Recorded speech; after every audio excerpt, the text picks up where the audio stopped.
Alrighty, ladies and gentlemen, I am Richard. I have just watched The Rental. Before I get into that, let me inform you that for every 1,000 subscribers I get, I will purchase one of these wonderful bracelets, or a bracelet like it from the company, 4Ocean.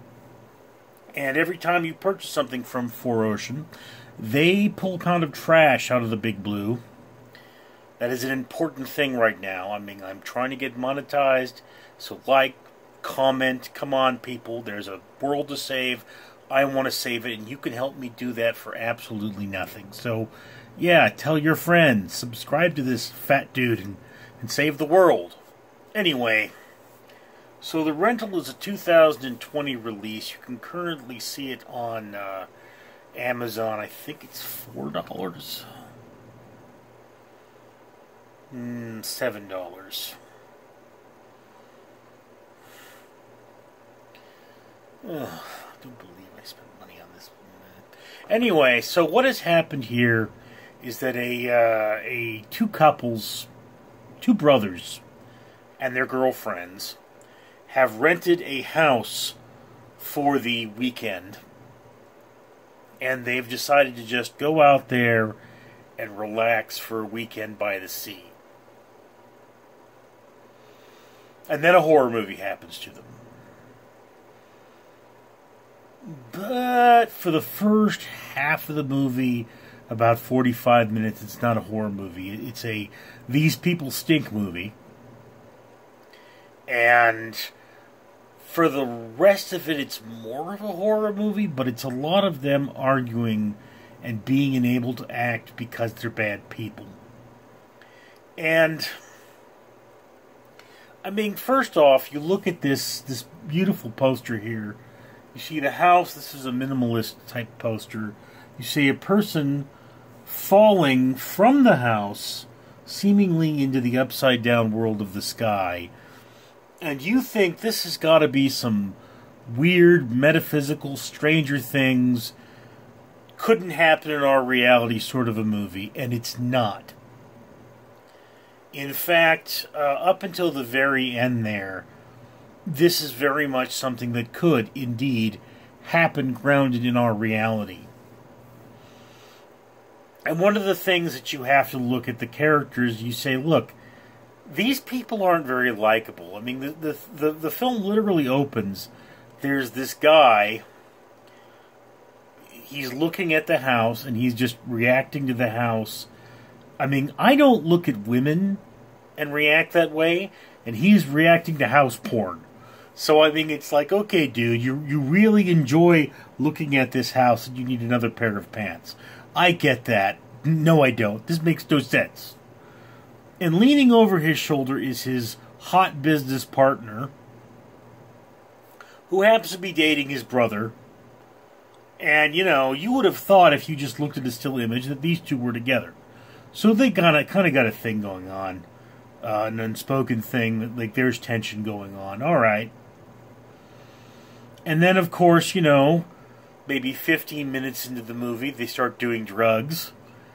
And, you know, stupid ensues. And you look at these people, it's like, okay, you've got the deadbeat brother, the overcritical brother, the business partner brother's girlfriend, who is also overly critical and judgy and just a really bad person who annoys everyone. And then I think, like, the only character that you kind of like is the girlfriend. Okay. But, you know, she went out there and got the drugs. So, I mean, it depends, I guess, on your feeling on drugs. If you're okay with drugs, if you don't see drugs as sinning in a movie, you know, her going out there and surprising people with drugs is a bad thing, or is not a bad thing. But let's be clear on the fact that one of the plot points is that the drugs. I mean, they say it's like, guys, like, I haven't done this drug since the night we met, and we were practically banging on the dance floor. Yeah, and it's like, okay, so you just gave your boyfriend was with another chick at the time, and took this drug and got with you, and wasn't fully broken up with his girlfriend, so you're basically inviting him to cheat. I mean, look, I understand you want this dude to have a good time and all that, but, if you have a boyfriend that gets blackout, if you have a girlfriend that gets blackout drunk, and you put them in the situation where they can get blackout drunk and bang somebody else, that's kind of on you. I mean, it is. It's like, look, when I was in college, I had women say, oh, I get so drunk I don't remember what happened. And it's like, oh, thank you. Now I'm not going to get drunk around you because I'm not a rapist. Right? Okay? I have a moral code, and I don't behave that way around people who get drunk around me. So I see them giving drugs to this guy knowing he has this problem as stupid and annoying. And this is kind of how this movie progresses, is you've got people doing the dumb thing throughout the entire movie. And it's like, yes, I get it. You're scared.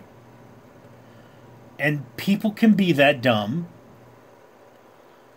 But then, when the movie starts to break from reality, it's like, yeah, okay, I mean, is the house on a private road?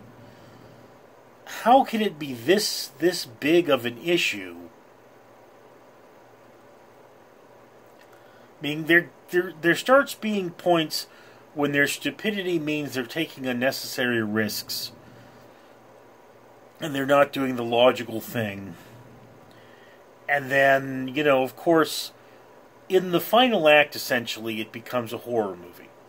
Okay, and in that final act, as it becomes a horror movie, the horror movie that it becomes sets you up for... I mean, I'm trying to not give anything away, but of course it's going to set you up for a sequel, because it's a horror movie. And then I would have to say that in the world of this movie, the police would have to be painfully inept, because people can't disappear. There's tracking.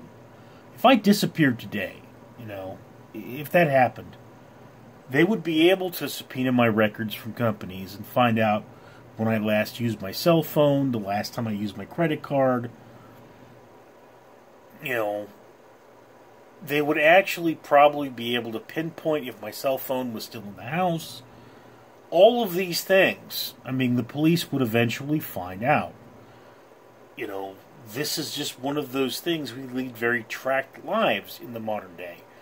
And, I mean, yes, something like this might happen in, say, say the 80s, where the technology isn't that good, and the police can't track every move you make. But this horror movie, it doesn't really horror. It doesn't gel to me. It's not a movie. I mean, it takes too long to get to what it's doing. It's two movies smashed together. It's like, okay, we had a movie about these people kind of unraveling, for the weekend, and then the guy didn't know where to go from there, and then so we made it into a horror movie. And again, I understand that this is getting basically good reviews,